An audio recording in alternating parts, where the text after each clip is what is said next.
Hello दोस्तों, कैसे हैं आप लोग। एक बार फिर से स्वागत है आप सभी लोगों का, आप सभी के अपने चैनल सपोर्टिंग ऑफ फार्मेसी में। दोस्तों, आज का वीडियो बहुत इंपॉर्टेंट होने वाला है, क्योंकि आज के इस वीडियो में हम बात करेंगे कि कौन से बीमारी में कौन सा टेस्ट कराया जाता है। और आप लोग अगर मेडिकल के स्टूडेंट हैं तो आपको ये बात जानना बहुत ही ज़रूरी होता है। अगर आप मेडिकल के स्टूडेंट नहीं भी हैं तो भी आपको जानना चाहिए, क्योंकि डॉक्टर बहुत सारे टेस्ट लिखते हैं तो आप लोग समझ नहीं पाते हैं कि ये कौन सा टेस्ट कराने के लिए डॉक्टर लिखे हुए हैं।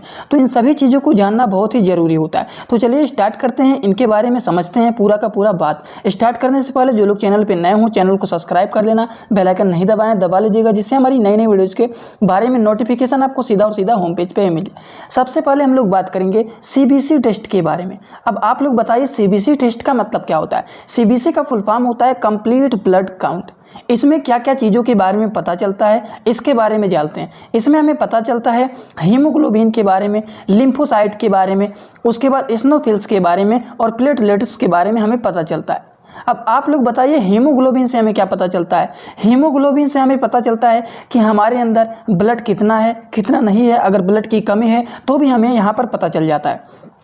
लिम्फोसाइट में हमें क्या पता चलता है, लिम्फोसाइट में हमें इन्फेक्शन का पता चलता है। ठीक, इस्नोफिल्स में हमें क्या पता चलता है, इस्नोफिल्स में हम लोग एलर्जी के बारे में पता चलता है। अगर इसमें कोई दिक्कत रहता है तो इससे हमें पता चलता है कि हमारे बॉडी में कोई ना कोई एलर्जी है। ठीक, और प्लेटलेट्स में अगर कोई प्रॉब्लम रहता है तो इससे हमें पता चलता है कि उस पेशेंट को डेंगू या फिर टाइफाइड हो गया है। तो सीबीसी टेस्ट में इन सारी चीज़ों के बारे में पता चलता है। हीमोग्लोबिन हो गया, लिम्फोसाइट हो गया, इस्नोफिल्स हो गया, प्लेटलेट्स हो गया, इन सभी चीज़ों के बारे में यहाँ पर पता चल जाता है। तो ये टेस्ट बहुत ही इंपॉर्टेंट होता है और ज़्यादा से ज़्यादा डॉक्टर लोग यही लिखते हैं सीबीसी टेस्ट कराने के लिए। ठीक, तो सीबीसी टेस्ट का क्या काम होता है, इतना बात तो आप लोग को पता ही चल गया होगा। तो चलिए आगे बात करते हैं अगले टेस्ट के बारे में।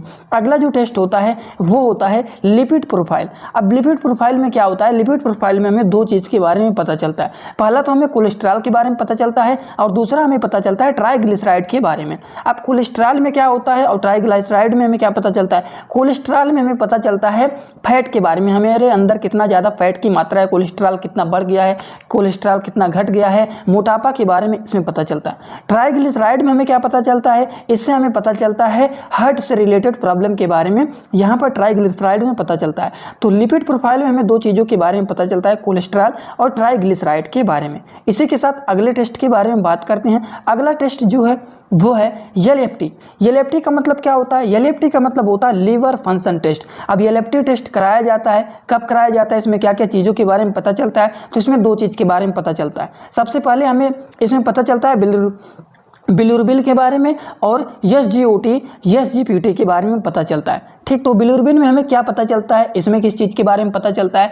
इसमें हमें पता चलता है अगर ये हमारा नॉर्मल नहीं है तो इससे हमें पता चल जाता है। अगर ये हमारा बढ़ जाता है बिलिरुबिन तो इससे क्या होता है, इससे पता चलता है कि उस पेशेंट को पीलिया या फिर जॉन्डिस हो गया है। ठीक, और एसजीओटी एंड एसजीपीटी में हमें क्या पता चलता है, इसमें हमें पता चलता है कि लीवर में कोई ना कोई प्रॉब्लम हो गया है, इससे हमें ये पता चलता है। ठीक, तो एलएफटी में हमारा सीधा काम जान लीजिए, यहीं से आपको पता चल जाएगा कि एलएफटी जो होता है हमारा किस रिलेटेड है, लीवर फंक्शन टेस्ट होता है और लीवर से रिलेटेड यहाँ पर जांच करा जाता है। ठीक, बिलिरुबिन अगर बढ़ जाता है तो इससे हमें पता चलता है कि उस पेशेंट को क्या हो गया है, पीलिया या फिर जॉन्डिस हो गया है। ठीक, इसी के साथ अगले टेस्ट के बारे में हम लोग बात करते हैं। अगला जो टेस्ट है वो है टीएफटी टेस्ट। अब टीएफटी टेस्ट का मतलब क्या होता है, टीएफटी का मतलब होता है थायराइड फंक्शन टेस्ट। अब थायराइड फंक्शन टेस्ट में हमें क्या पता चलता है, इस टेस्ट में हमें थायराइड के बारे में पता चलता है।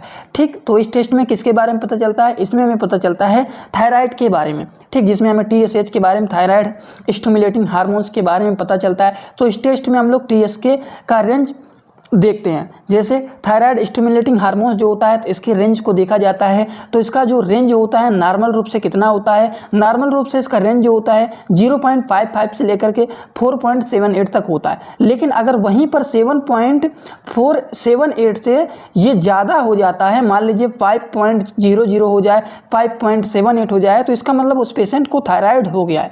लेकिन नॉर्मली की अगर बात करें तो नॉर्मल यही है। ठीक, तो अगर ये हम लोग टेस्ट कराते हैं, टीएफटी टेस्ट कराते हैं, थायराइड फंक्शन टेस्ट कराते हैं और हमारा थायराइड स्टिमुलेटिंग हार्मोन्स का नॉर्मल रेंज इतना आता है तो इसका मतलब उस पेशेंट को थायराइड नहीं है। लेकिन अगर इससे 7.48 से ज़्यादा 4.78 से अगर ज़्यादा आता है तो इसका मतलब उस पेशेंट को क्या हो चुका है, थायराइड हो चुका है। इसी के साथ हम लोग अगले टेस्ट के बारे में बात करते हैं। अगला जो टेस्ट है वो है शुगर टेस्ट। शुगर टेस्ट में क्या होता है, इसमें हमें 3 तरह के टेस्ट होते हैं। शुगर टेस्ट में 3 प्रकार के टेस्ट कराए जाते हैं। सबसे पहला हमारा फास्टिंग टेस्ट होता है, दूसरा हमारा क्या होता है वो होता है पोस्ट प्रेंडियल टेस्ट होता है, और तीसरा हमारा क्या होता है HbA1c होता है। ठीक, तो फर्स्ट टेस्ट में क्या होता है, ये टेस्ट जो होता है खाली पेट कराया जाता है। ठीक, जिसका नॉर्मल रेंज कितना होता है, जिसका नॉर्मल रेंज होता है 70 से लेकर के 99 तक इसका नॉर्मल रेंज होता है। ठीक, ये खाली पेट कराया जाता है। और पोस्ट प्रेंडियल टेस्ट क्या होता है, ये खाली पेट नहीं कराया जाता, ये खाना खाने के 2 घंटे के बाद कराया जाता है, जिसका नॉर्मल रेंज होता है 140। ठीक, और अगर हम लोग बात करें HbA1c क्या होता है, तो HbA1c जो होता है इसमें हमें पता चलता है कि 3 मंथ में हमारा शुगर का लेवल कितना था। हम लोग जैसे जांच कराने जाते हैं तो हम लोग ये वाला अगर टेस्ट कराते हैं तो इससे हमें पता चलता है 3 मंथ तक हमारा शुगर का लेवल कितना था, ये हमें पता चलता है। अगर हम लोग बात करें कि नॉर्मली इसका रेंज कितना होता है, अगर नॉर्मली की बात करें तो 5.7 इसका क्या होता है, इससे अगर कम आता है तो इसका मतलब जो शुगर लेवल है वो क्या है, नॉर्मल था। ठीक, इसका एक चार्ट आपको यहाँ पर दे दिया हूँ, अगर आप लोग लिखना चाहते हैं तो यहाँ से इसको लिख सकते हैं। जो कि खाली पेट जो कराया जाता है ये फास्टिंग टेस्ट होता है, जिसका नॉर्मल रेंज ये होता है। लेकिन अगर इससे ज़्यादा हो जाता है तो इसका मतलब उनके अंदर क्या हो गया है शुगर लेवल। और जो 1 घंटे से 2 घंटे के बाद कराया जाता है खाना खाने के बाद, उसका नॉर्मल रेंज 140 से अगर कम रहता है तो नॉर्मल होता है। लेकिन अगर ज़्यादा हो जाता है तो इसका मतलब उन्हें हुआ है। और एक टेस्ट ये है जो कि 3 मंथ तक का देखा जाता है शुगर लेवल कितना था, तो नॉर्मल रेंज इनका ये होता है। अगर बढ़ जाता है तो इसका मतलब ज़्यादा आता है, तो इसका मतलब उन्हें शुगर हुआ है। ठीक, तो इस प्रकार से हम लोग किसका पता करते हैं, शुगर टेस्ट करते हैं। इसी के साथ हम लोग अगले टेस्ट के बारे में बात करते हैं। अगला टेस्ट जो होता है वो होता है KFT टेस्ट। अब KFT का मतलब क्या होता है, KFT का मतलब होता है किडनी फंक्शन टेस्ट।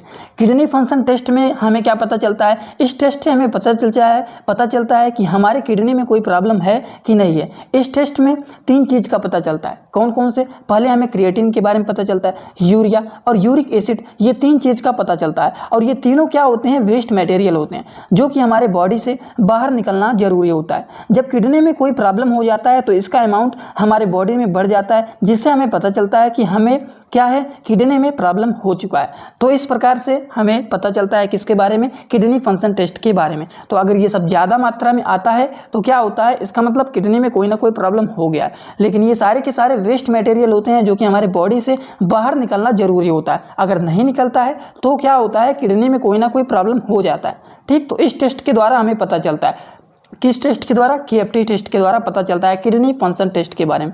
इसी के साथ हम लोग अगले टेस्ट के बारे में जानते हैं। अगला जो टेस्ट है वो है यूरिन टेस्ट। अब यूरिन टेस्ट में हमें क्या क्या पता चलता है, यूरिन टेस्ट में क्या होता है, इसमें यूरिन का सैंपल लिया जाता है। क्या किया जाता है, आप लोग जानते होंगे, बहुत सारे लोगों को देखा भी होगा कि यूरिन का सैंपल को देते हैं उन्हें डॉक्टर को। तो इसमें क्या क्या चीज़ों के बारे में पता चलता है, इसमें ग्लूकोज, प्रोटीन और ब्लड के बारे में देखा जाता है। जैसे कि मान लीजिए अगर यूरिन में ग्लूकोज देखने को मिलता है, ग्लूकोज अगर यूरिन में थोड़ा बहुत देखने को मिलता है तो उससे क्या पता चलता है, उससे पता चलता है कि उस पेशेंट को डायबिटीज हो गया है। और वहीं अगर किसी पेशेंट के यूरिन में प्रोटीन देखने को मिलता है तो इसका मतलब क्या होता है, किडनी में इन्फेक्शन या फिर कोई अदर प्रॉब्लम हो चुका है उसे। या फिर अगर किसी पेशेंट को यूरिन में ब्लड देखने को मिलता है तो इसका मतलब क्या होता है, इसका मतलब होता है कि पेशाब का जो नली होता है थोड़ा बहुत डैमेज हो गया है, या फिर यूरिनरी ट्रैक्ट इन्फेक्शन हो चुका है, या फिर किडनी में उनके स्टोन हो गया है। तो ये सब चीज़ों का पता चलता है किसमें, यूरिन टेस्ट में। तो क्या क्या पता चलता है, अगर मान लीजिए किसी पेशेंट के यूरिन में ग्लूकोज देखने को मिलता है तो इससे पता चलता है डायबिटीज हुआ है, प्रोटीन देखने को मिलता है तो इससे मतलब इन्फेक्शन हो गया है किडनी में, या फिर अगर ब्लड देखने को मिलता है तो इसका मतलब किडनी में स्टोन हो गया है। तो इसी के साथ आपका ये टेस्ट होता है कंप्लीट। और भी जानकारी लेना चाहते हैं तो चैनल पर सब्सक्राइब कर लेना, बेल आइकन दबा लेना, जिससे हमारी नई नई वीडियोज़ का नोटिफिकेशन आपको सीधा और सीधा होम पेज पर ही मिल जाए।